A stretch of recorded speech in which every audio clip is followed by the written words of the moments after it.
Assalamu alaikum everyone. My name is Adan Siddiqui Afsin. I'm your biology ma'am. So today we are going to do unit 2.7, that is conservation. The main aim of nature conservation is to allow people to enjoy the benefits of modern civilization without destroying living things. So the main purpose of conservation is to allow people to enjoy the benefits of the nature. Okay.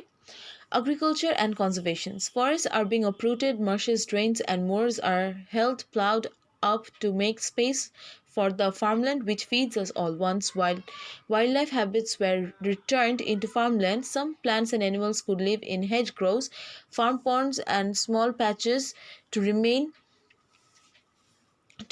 in woodland. In modern times, it is no longer too easy. Nearly 10,000 kilometers of hedge are uprooted in the United Kingdom each year, and 50% of ponds have been filled is in England since 1945. The remaining hedges and ponds are all too often made uninhabitable by insecticides, fungicides, and weed killers sprayed onto nearby crops. So what happens, like from 1945, it is seen that so many lands, so many trees are being uprooted for human living, like to allow human beings to live. So this is how we are actually destroying our nature. Food supplies must be maintained and where possible increased, but if agriculture improvement continues on its present path, future generations may be left with a wildlife consisting of nothing but tough adaptable species like rats, rabbits, and house sparrows. So we are even destroying the farmlands because of our buildings and these and that. So in future, like in other, like the future upcoming generations, they will be just left with what, some adaptable species like rats, rabbits, and house sparrows. We are even destroying the wildlife.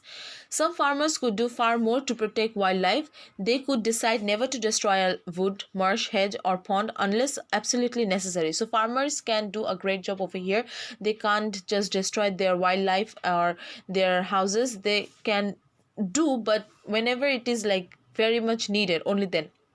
They could take care not to pollute wildlife habitats, and they could create new habitats by planting native trees and shrubs in parts of there and where farming is impossible. So they can even help the wildlife to grow, like by planting more trees so that wild animals can make their home over there.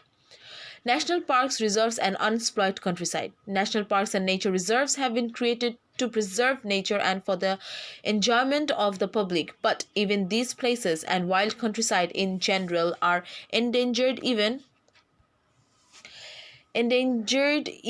these places and wild countryside in general are endangered often by the people who came to enjoy them. So even we human beings, that like the national parks and other picnic spots are also is in danger, because whenever we went there, we just go and destroy that place and we make it dirty. So this is how we are actually harming the nature.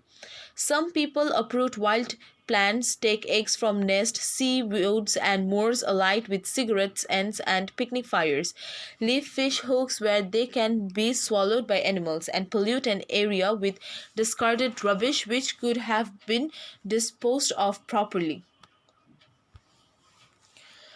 Some teachers and school parties are guilty of destroying what they come to the countryside to study. Flowers need not to be picked, they can be identified where they grow. If it is necessary to collect insect and other animals, this must be done without trampling all over their habitat. When these animals have been studied, it is far better to return them to the wild than to kill and preserve them. Killing animals for a collection should only be attempted as part of a genuine scientific project. So we cannot just go and take any wild animals for our any lab experiments. Okay, so we cannot do that, or for any other purpose. Like if we have any genuine scientific project to work on, only then we can take help from them.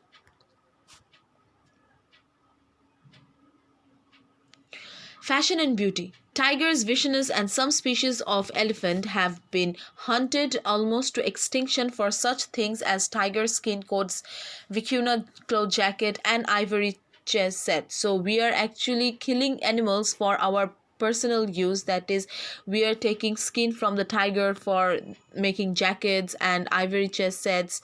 Okay, whales are another example. Several species have been hunted in the point from which they may never recover. Why? Because whale meat is an excellent pet food. So even we are destroying the sea creatures. Okay, what is that? That we are destroying the species of whales because we are taking their meat for pet food, and even their fat for smear our lips, that is for use in cosmetics.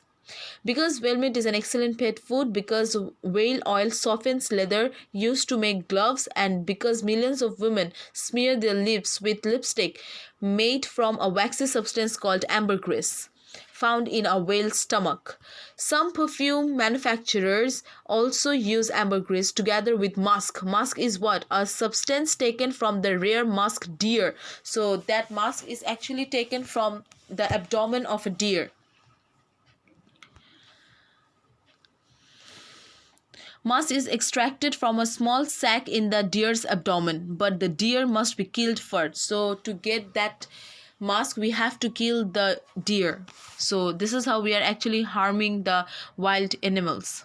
Britain has now banned the use of whale meat as pet food. Glove, lipstick, and perfume manufacturers could use available man-made ingredients which do the same job as whale oil, ambergris, and musk. You can help stamp out trades which exploit endangered species by avoiding their products. So we can actually raise our voice, or we can actually prevent this. How? By avoiding those products which are using this ambergris or musk or whale oil. So if we start boycotting this stuff, so they will might be stop using these things. So this is how we can take a step towards a change. So thank you very much. That's all for today's chapter. Allah Hafiz.